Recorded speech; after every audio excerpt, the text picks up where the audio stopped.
네, 이변은 없었죠. 어제 치러진 재보궐선거에서 예상대로 두 지역구 모두 새누리당이 승리를 했습니다.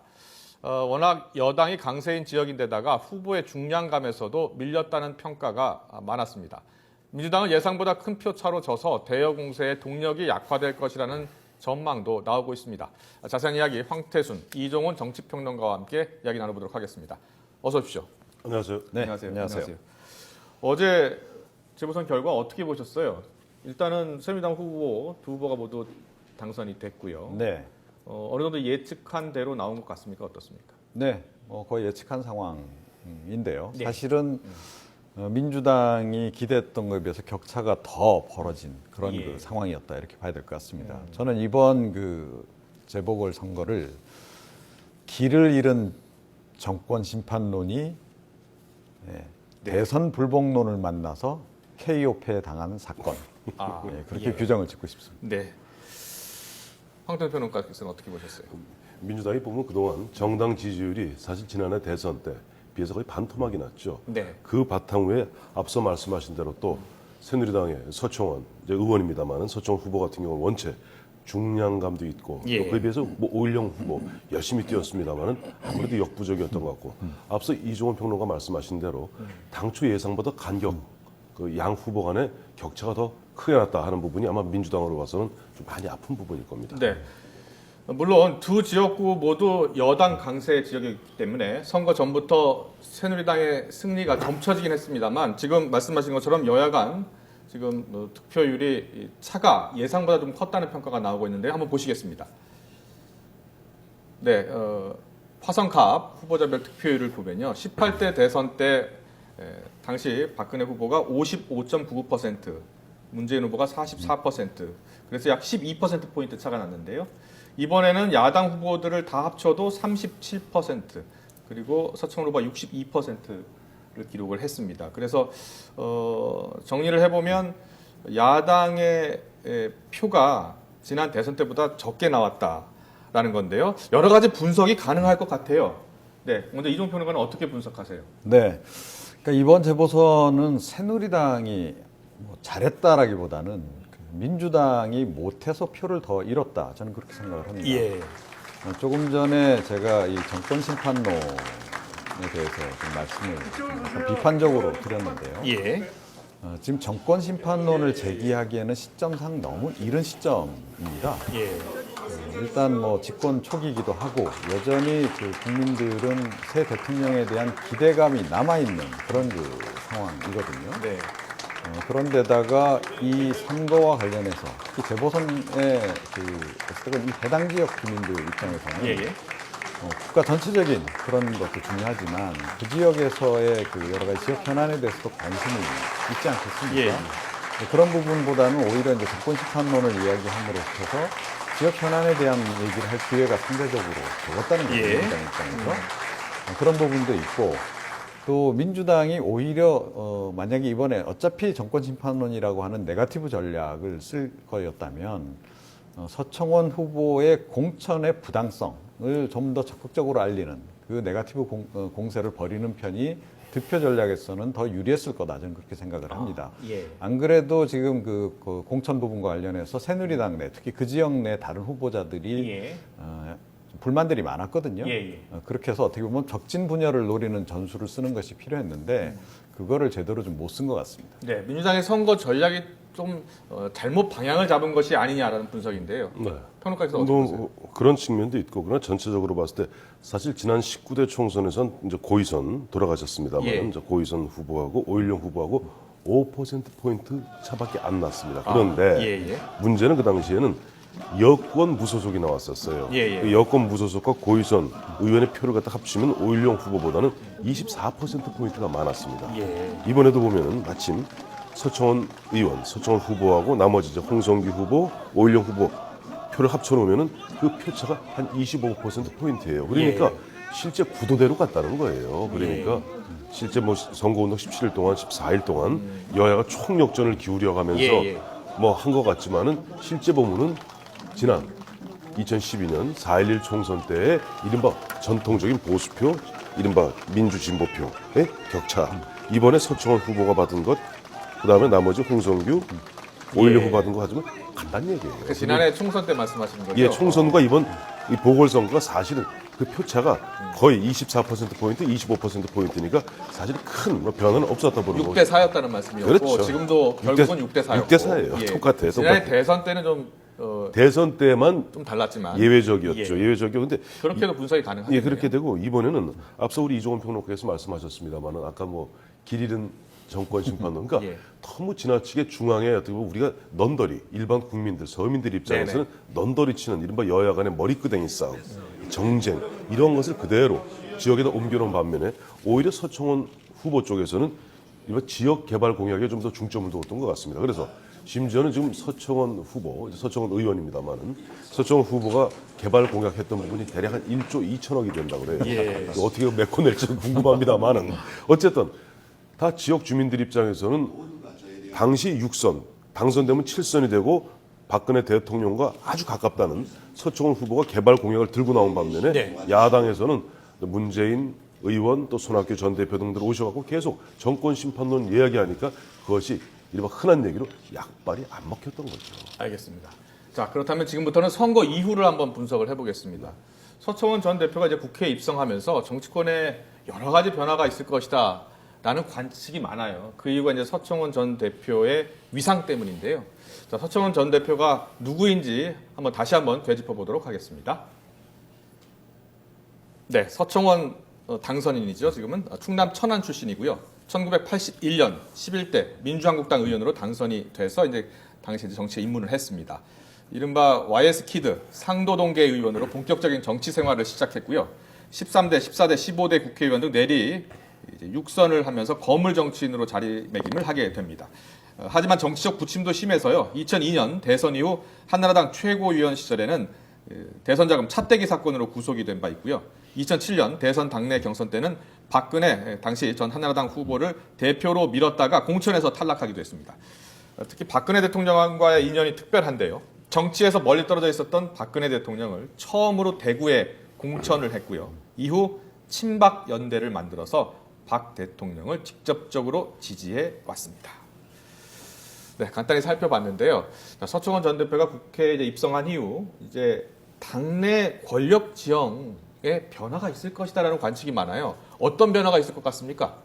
우선 그 전에 앞서서 서청원 의원은 당선인이 아닙니다. 의원입니다. 아, 바로 의원이 재보궐선거의 경우 일반 총선의 경우는 현역 의원이 있기 때문에 예. 당선이라는 표현을 씁니다만은 당선된 분을 알겠습니다. 정정하겠습니다. 예, 의원이 현역 의원입니다. 예, 그리고 아무래도 뭐 그동안 당내 지형도 사실 여권 새누리당 입장에서는 홍의호 대표는 너무 점잖고 그 다음에 보면은 원내대표나 원내수석 부대표는 드세고 예.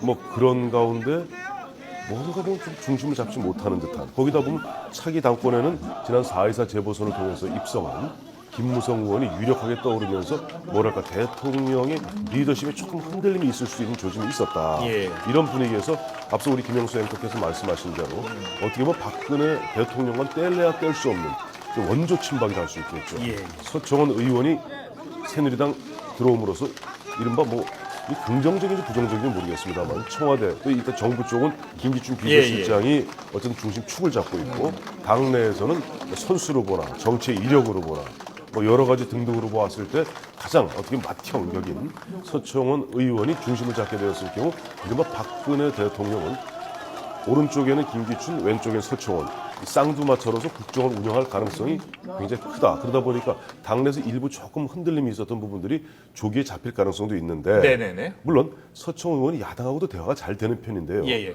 문제는 과거의 서청원 의원과 이번에 입성했는 박근혜 대통령 밑에 서청원 의원이 또 같을 것인가. 자칫하면 대통령의 어떻게 보면 대리인 역할을 너무 중점적으로 두다 보면은 조금 여야 간의 관계가 오히려 경색될 가능성도 있지 않는가. 이른바 기대 반, 뭐 우려 반 예. 지켜봐야 될 것 같습니다. 알겠습니다.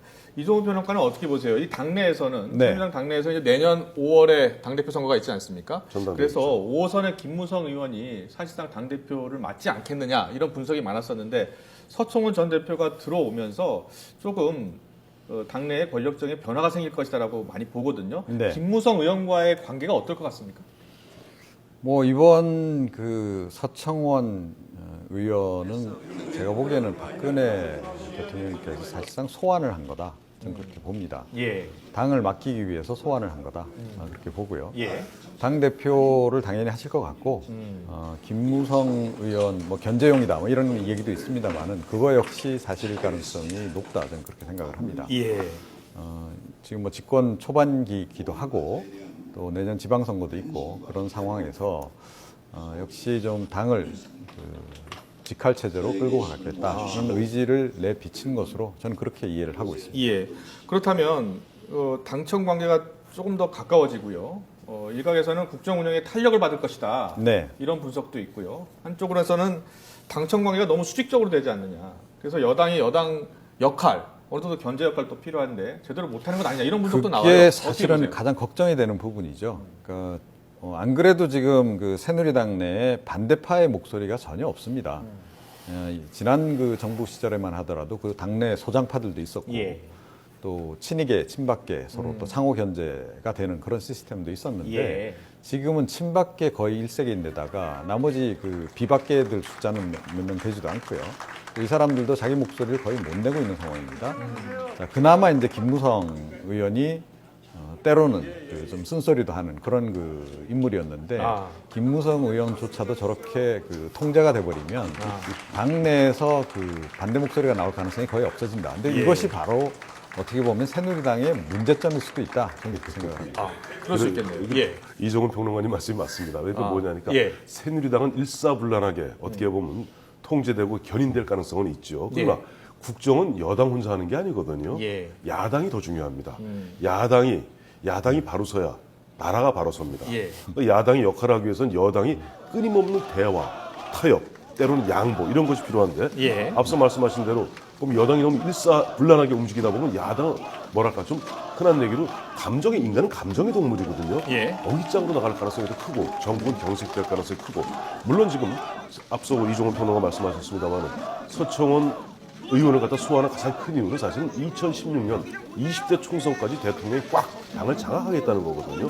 그러니까 내년에 출범하는 새로운 지도부는 2016년 4월 총선을 치르게 되는 즉 공천권을 주게 됩니다. 예. 그러니까 서청원 의원이 당 대표가 되든 아니면은 서청원 의원을 국회의장으로 보내고 현재 국회의장으로 계시는 육선의 강창희 의원이 있죠. 예. 강창희 의원은 이른바 7인의 핵심입니다. 그러니까 강창희 의원이 어차피 내년 전반기 19대 전반기 의장 마치고 내년 5월 29일, 5월 30일 당으로 돌아오거든요. 그때 당 대표를 맡던 좌우지간 어쨌든 그게 대통령 직할 체제로 가겠다는 것인데 그러한 부분들이 자칫하면 여당과의 관계, 여야 관계에 있어서는 오히려 더 뭐랄까 유연성이 없어지고 자칫하면 정국이 더 경색될 가능성도 배제할 수 없다고 해야 될 겁니다. 일각에서는 네. 그 일각에서는 이 서청원 의원이 과거에 이제 그 상도동계였고 그렇죠. 그래서 뭐 문희상 의원이라든지 뭐 이해찬 의원 그리고 박지원 의원하고도 이렇게 친분관계가 좀 있나 봐요. 네. 그래서 의외로 이 여야 관계가 좀 풀릴 수도 있다 이렇게 보는 분들도 있더라고요. 지금 대야 관계 말씀을 하셨는데요. 사실 민주당이 이제 큰일 났습니다. 왜요? 지금 안 그래도 그 속수무책으로 지금 새누리당에게 계속 당하는 상황이거든요. 전략적인 부분에서도 그렇고 또 국정을 끌고 나가는 부분에서도 그렇고 계속 수세에 몰리는 상황이고 예. 또 먼저 공세를 했다가 다시 또 당하고 뭐 예. 이런 식의 이제 그 아주 무기력한 야당 모습을 보이고 있는데 네. 정말 노회한 그 서청원 의원이 지금 이제 당으로 투입이 됐고 예, 예. 당 대표까지 맡게 되면 아마 민주당을 마음껏 요리하실 것 같아요. 네, 이제 이런 상태에서 민주당이 그나마 좀 지도력이 있는 인물이 예. 있어서 당을 좀 이끌어 준다든지 과거에 그 김영삼 전 대통령이나 김대중 전 대통령처럼 예. 그런데 지금 구심력이 없는 상태 아닙니까? 그리고 친노계가 주류긴 하지만 친노계들 역시 그 요즘은 각자 도생, 각자의 목소리를 내고 있지 문재인 의원조차도 집중적으로 이렇게 끌고 가지 못하는 그런 네. 그 상황이라는 거죠. 보통 선거에 이제 민주당 이야기 좀 해볼 텐데요. 선거에 패배하게 되면 이제 보통 지도부 책임론 이야기가 나오는데 네. 이번 선거에서는 민주당 지도부 책임론이 아직은 나오지 않고 있거든요. 나올 분위기는 아니죠. 예. 사실은 뭐 민주당 지도부 내에서도 또 민주당 예. 의원들 입장에서도 상당히 사실 불가능에 가까운 어려운 선거였으니까. 선거였다는 건 다 알고 있거든요. 예. 그리고 그런데 이제 격차가 조금 벌어졌으니까 많이 벌어졌는데 예. 이번에 그래도 어쨌든 문재인 의원도 거기서 집중 지원 유세했고 예. 손학규 전 대표도 경기 화성 뭐 양쪽 오가면서 집중 유세했고 했기 때문에 꼭 그 모든 것을 지도부에다가만 뭐랄까 책임져라 얘기하기 좀 곤란한 상황이죠. 그렇다면 그 민주당 지도 글쎄요. 체제는 네. 지금 그대로 계속 가겠네요. 뭐 큰 흔들림 없이 그렇게 보세요? 어떻게 보세요? 저는 이번에 5사 전당대회 통해서 지금 뽑힌 예. 김한길 대표를 갖다가 그나마 지금 장애 투쟁 중 아닙니까? 지금 예. 병진 투쟁이지만은 예, 예, 예. 그런 상태에서 뭐 어떻게 지도부를 흔들 수 있겠습니까? 일단 알겠습니다. 좀 당분간 갈 수밖에 없을 것 같아요. 제가 보기에는 그것보다는 대안이 없습니다 지금.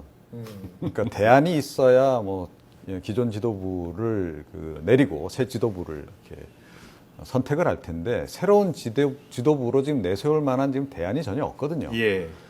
또 내지는 대안이 뭐 몇 가지 있다 할지라도 의견 조율이 지금 전혀 될 수 있는 상황이 아니다라는 겁니다. 예. 그게 지금 민주당의 가장 큰 그 문제고 그렇게 분열이 돼 있는 상황이기 때문에 제가 조금 전에 예. 서청원 의원이 만약에 대표가 된다 그러면 굉장히 요리하기가 좋아지는 상황이 된다 이런 말씀을 제가 드리는 겁니다. 일각에서는 지금 그 민주당 내에도 여러 목소리가 있으니까요. 예. 좀 대여 공세의 방향을 좀 바꿔야 되는 것 아니냐라는 목소리도 있다고 들었거든요. 일단 지금 온건파들 중심으로는 지나치게 뭐랄까 지난 뭐 대선 불복적 그런 분위기를 갖다 끌고 갔던 것이 예. 또 보면은 이번에 더 격차를 크게 내는 것 아니냐. 오히려 민생 쪽으로 좀 집중하고 그다음에 박근혜 정부의 어떻게 보면 뭐 경제 민주화 입법이라든가 경제 활성화라든가 그런 건 실질적인 아무 소득이 없지 않느냐.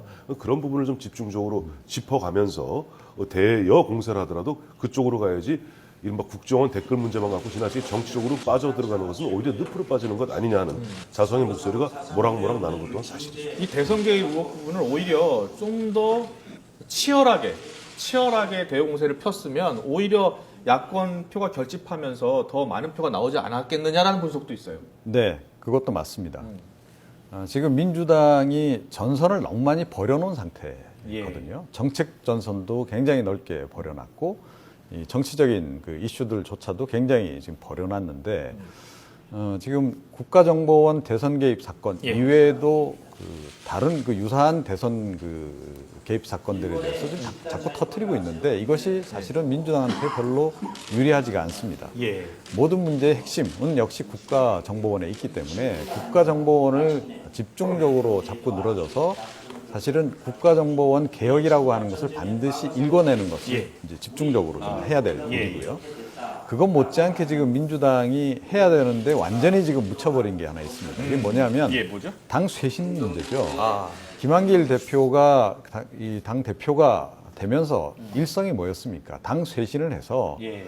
수권 정당으로서 면모를 갖추겠다라 그랬는데 당 쇄신안은 지금 뭐 전혀 얘기가 안 나오고 있어요. 예. 당 혁신안. 예. 이걸 해야 되는 거죠. 하고 그걸 통해서 그 정책적인 측면에서 역량을 보여줌으로 해서 국민들에게 수권 정당으로서의 모습을 보여주는 것. 그게 가장 시급한데 그게 알겠습니다. 자꾸 후순위로 밀리고 있는 거. 당 지도부가 그것이 그 부분 문제다. 한번 생각을 해봐야 될 것 생각합니다. 같고요. 예. 그렇죠. 그리고 이제 다른 이야기 좀 해보겠습니다. 이 국정원 댓글 관련해서 공소장 변경 어제 법원이 허가하지 않았습니까? 그 허가 배경을 어떻게 보시고 앞으로 재판 결과에 어떤 영향을 미칠 것 같습니까? 허가 배경은 당초 보면은 지난주죠. 그 윤석열 팀장이 그때 20일인가요? 그 보면서 긴급히 냈는데 그 부분에 대해서 검찰 지도부의 입장에서는 일관된 입장이 있었어요. 예. 일단 윤석열 팀장이 55,600건 트위터 걸 찾아놓은 것 그건 그 실체적인 것은 잘 된 것이에요. 예. 그 검찰 입장에서는 지금 공소 유지를 위해서라도 그것은 공소장 변경해야 된다는 부분에 대해서는 지도부나 새로이 특별수사팀장이든 예. 이정회 부장검사나 입장이 일관됩니다. 다만 윤석열 팀장하고 논란이 있었던 것은 그것에 적절한 어떤 보고 절차를 거쳤느냐의 절차적인 문제인 것이지 이 내용 갖고 공소장 변경하겠다는 것은 검찰의 일관된 입장이었고 그런 예. 입장에 대해서 물론 변호인 입장들, 변호사들, 원세훈 전 원장의 변호인들 입장에서는 이건 시효가 완성되지 않았느냐, 6개월이 예. 지나지 않았느냐, 예. 6월 19일이 지나지 않았느냐. 변호사들이 주장하는 그 주장했는데 마침 판사도 그런 얘기를 했죠. 많은 고민을 했다. 그러나 일단 공소장 변경할 만한 충분한 사유가 된다라고 네. 판단해서 허가를 했던 것이고 예. 거기에 대해서 아무래도 그것을 갖고 다투어라라고 얘기했으면 당초 얘기됐던 1970건의 인터넷 댓글과 그중에 73건의 이른바 선거 개입 의혹이 있는 예, 예. 그런 부분보다는 확실히 원세훈 원장이 유죄를 갖다가 받을 가능성이 좀 더 커졌다 보는 것이 맞을 겁니다. 그렇군요. 자, 이종훈 평론가는 어떻게 보세요? 원세훈 전 원장의 이제 네. 그 혐의가 추가된 겁니다. 인터넷 댓글에서 이제 그렇죠. 트위터 글까지요. 혐의가 더 추가됐는데 네. 재판에 어떤 영향을 미칠 것 같아요? 일단 법원에서 이번에 그걸 받아들인 가장 큰 이유는 역시 유죄의 그 심증을 많이 두는 것 같습니다. 예. 그래서 일단 받아들인 것으로 이렇게 봐야 될 것 같고. 예. 그런데 좀 아쉬운 부분은 지난번에 그 원세훈 전 원장을 선거법 위반으로 불구속 기소를 할 때 예. 구속 수사를 못했던 거 가장 아쉽고요. 예. 자, 그런 상태에서 이번에 뭐 트위터 관련한 것이 5만여 건 드러나서 이제 공소장 변경을 해서 혐의 추가를 했는데 예. 이것조차도 사실은 그 완벽하게 수사가 된 상태가 아니라는 거죠.